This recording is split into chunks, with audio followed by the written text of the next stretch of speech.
सादर नमस्कार दोस्तों, स्वागत करता हूं आप सभी किसान साथियों को एक नई वीडियो, एक नई जानकारी के साथ। मैं हूं आपका दोस्त राहुल चौरसिया। आप सभी किसान भाइयों को अपने यूट्यूब नंबर वन खेती किसानी में बहुत बहुत स्वागत करता हूं। किसान भाइयों, इस वीडियो के माध्यम से आपको हम आज बताएंगे करेला की उन्नत खेती 2025 में आप कैसे करें। तो खेत की तैयारी से लेकर हार्वेस्टिंग तक आपको ए टू जेड जानकारी मिलेगा। तो सही जानकारी किसान साथियों आपको तभी मिलेगा जब तक आप वीडियो को लास्ट तक देखते नहीं हैं। तो दोस्तों, हम वीडियो को स्टार्ट करते हैं। तो जैसे कि करेला में जब किसान भाई बुआई करना चाहते हैं तो सबसे पहले निर्भर करता है कि हमारा जो करेला का बुआई होना चाहिए। किसान भाइयों, जब हम बुआई करते हैं तो हमारा जर्मिनेशन अच्छा होना चाहिए। इसके लिए किसान साथियों, जैसे कि हमने आपको बताए भी हैं, जहां अगर आप ठंडी के सीज़न में या अगेती के सीज़न में आप कोई भी सब्ज़ी की खेती करना चाहते हैं तो जो आपका खेत होना चाहिए उसमें जो नमी रहता है, जो हमारा खेत है अगर ठंड रहता है और उसके बाद हम खेत की तैयारी करके उसमें बीज का बुआई कर देते हैं, तो उसमें क्या होता है, जब खेत ठंड रहता है बीज का बुआई कर देते हैं, उसके बाद हम सिंचाई कर देते हैं तो हमारा खेत ठंड हो जाता है और उसके बाद हमारा जर्मिनेशन नहीं हो पाता है। उसके बाद आप लगातार उसमें बुआई करते रहेंगे, फिर भी आपका बीज जर्मिनेशन नहीं होगा। तो जो हम आपको तरीका बताएंगे किसान साथियों, अगर आप उस तरीके को अपनाएंगे तो 100% आप खेती में जर्मिनेशन भी अच्छा होगा, आपका उत्पादन भी अच्छा होगा। तो किसान साथियों, हम क्या करते हैं, जैसे कि हम जो भी सब्जी का बुआई करेंगे किसान भाइयों, 10 फरवरी को बुआई करेंगे। हमारे पास इस वक्त जो भी खेत खाली है उसमें गोबर का खाद डाल दे रहे हैं और उसके बाद हम खेत को कल्टीवेटर से जुताई करने के बाद छोड़ दे रहे हैं। एक हफ्ता 10 दिन पर फिर हम एक बार कल्टीवेटर से जुताई कर देंगे और उसके बाद हम 10 तारीख को रोटावेटर से खेत की जुताई करके करेला का बुआई करेंगे।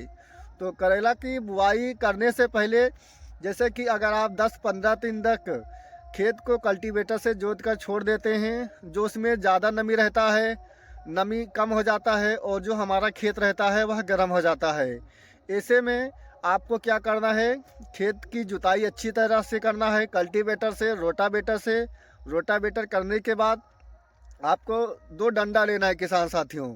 एक लाइन से दूसरी लाइन की जो दूरी रखना है 1.5 मीटर आपका रहेगा और 1.5 मीटर पर आपको क्या करना है, जैसे 2 डंडा लेते हैं, दोनों डंडा लेने के बाद आपको लाइन बना देना है रस्सा से और उसके बाद आपको लेना है खाद। खाद जो आपका रहेगा किसान साथियों, 1 एकड़ में 1 बोरी डीएपी और 1 बोरी सुपर, 20 किलो आपका रहेगा पोटास और नाइट्रोबेंजाइम 35% 4 किलो और उसके साथ आपका रीजेंट रहेगा 4 किलो। ये सारा खाद आपको एक साथ मिलाकर, जहां आपका लाइन है किसान साथियों, वहीं आपको लाइन के ऊपर डाल देना है और उसके बाद फावड़ा से आधा मिट्टी एक साइड कर देना है, आधा मिट्टी एक साइड कर देना है। ऐसे करने से हमारा ये फ़ायदा रहता है, जो किसान भाई नहीं जानते हैं, 1 एकड़ में जब वो खाद डालते हैं, चाहे वो एक क्यारी लगाते हैं, तो वो अपने खेत में पूरा खाद जो डालते हैं छींटा बीज से डाल देते हैं। ऐसे में जो खाद रहता है उनका 50% फसल में लगता है, 50% बेकार हो जाता है। तो आप लाइन बनाकर उसके बाद फावड़ा से मिट्टी आधा एक साइड कर दीजिए, आधा एक साइड कर दीजिए। उसके बाद आपको एक ही लाइन पर आपको बुआई करना है। एक दूसर का जो लाइन है आपको उस पर बुआई नहीं करना है। एक बीज से दूसरा बीज की जो दूरी आपको रखना है 7 से 8 इंच पर आपको एक बीज का बुआई करना है। और 1 एकड़ में जो आपका बीज लगता है किसान साथियों, ये 600 ग्राम से लेकर 800 ग्राम तक आपका 1 एकड़ में बीज लगता है। और करेला का जब आप बुआई कर देते हैं, बुआई करने के बाद आपको 2-3 दिन तक सिंचाई नहीं करना है, 2-3 दिन के बाद आपको ही सिंचाई करना है। और जब आप पहली सिंचाई करते हैं किसान भाइयों, आपका जो करेला का जर्मिनेशन होगा 1 हफ्ते 10 दिन के आसपास आपका जर्मिनेशन हो जाएगा। और जो किसान भाई नहीं जानते हैं, जैसे कि खेत की तैयारी कर देते हैं, उसके बाद लाइन लगा दे, फावड़ा से मिट्टी को आधा एक साइड कर देते हैं, आधा एक साइड कर देते हैं, फिर उसके बाद बुआई कर देते हैं, फिर सिंचाई करते हैं और उसमें क्या होता है, उनका 20-30% करेला का जर्मिनेशन होता है और उसके बाद किसान फिर उसमें बीज का बुआई कर देते हैं। तो लगातार उसमें बुआई करते हैं, उनका जो करेला का जमाव रहता है वह नहीं हो पाता है। तो ऐसे में ये हो जाता है किसान भाइयों, जैसे कि ठंडी के सीज़न में जब आप सिंचाई करते हैं, जो खेत रहता है ठंड हो जाता है, जिससे हमारा जो करेला का जर्मिनेशन होता है वह अच्छा नहीं हो पाता है। लेकिन जो हम आपको तरीका बताएं, जिस प्रकार से अगर आप जुताई करके 15-20 दिन तक छोड़ देते हैं, खेत आपका गर्म हो जाता है, पहली ही सिंचाई में आपका पूरा जर्मिनेशन हो जाएगा। और जब आपका जर्मिनेशन हो जाता है किसान भाइयों, आपको जो शुरुआती दौर पर फंगीसाइड लेना है किसान साथियों, यूपीएल कंपनी का साब 15 लीटर पानी में 50 ग्राम, और उसके साथ आपको बायर कंपनी का गौचो लेना है 5 ml।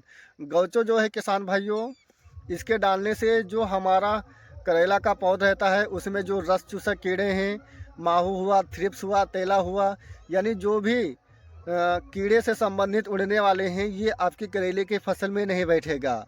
और एक एक हफ्ते या 10 दिन के अंतराल पर कभी आप साफ डाल दीजिए, कभी आप मेटालेक्सिन मैनकोजेब या कार्जेटेम, ये सारे फंगीसाइड आपको बदल बदल कर अपनी करेला की फसल में डालना है। करेला में जो मुख्य समस्या देखने को मिलता है, पाउडरी मिल्ड्यू का समस्या देखने को मिलता है, जिससे हमारा जो करेला का पत्ती रहता है लाल हो जाता है। तो अगर आप मेटालेक्सिन मैनकोजेब का छिड़काव 10 दिन पर करते हैं तो आपकी करेले में ये समस्या देखने को नहीं मिलेगा। और जो किसान नहीं जानते हैं, उनका जो करेला का फल रहता है अगेती के समय में फल टेढ़ा हो जाता है। तो अगर आपका करेला का फसल 40-45 दिन का हो जाता है किसान भाइयों, तो आप बायर कंपनी का सोलोमेन 15 लीटर पानी में 20 ml, उसके साथ रीडोमिल गोल्ड 50 ग्राम, एक टंकी में ये आपका डोज है। और ये स्प्रे अगर आप एक एक हफ्ते पर करते हैं तो जो आपका करेला का फल है वह टेढ़ा नहीं होगा। और किसान साथियों, जब आप करेला की बुआई करते हैं, बुआई करने के बाद जब आप सिंचाई करते हैं, सिंचाई करने के बाद जब आपके करेले के खेत में पानी सूख जाता है, तो आप 15 लीटर पानी में पेंडामेथिलिन लेना है आपको 60 ml। इसके डालने से हमारा जो खेत रहता है उसमें खरपतवार का समस्या देखने को नहीं मिलता है।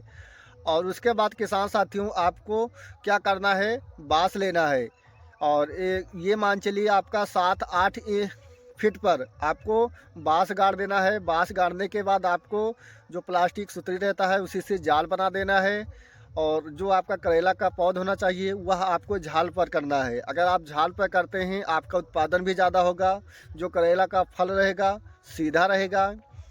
और किसान साथियों, एक एकड़ में जो आपका खूंटा लगेगा बांस का, 750 खूंटा से लेकर 800 खूंटा आपका लगेगा।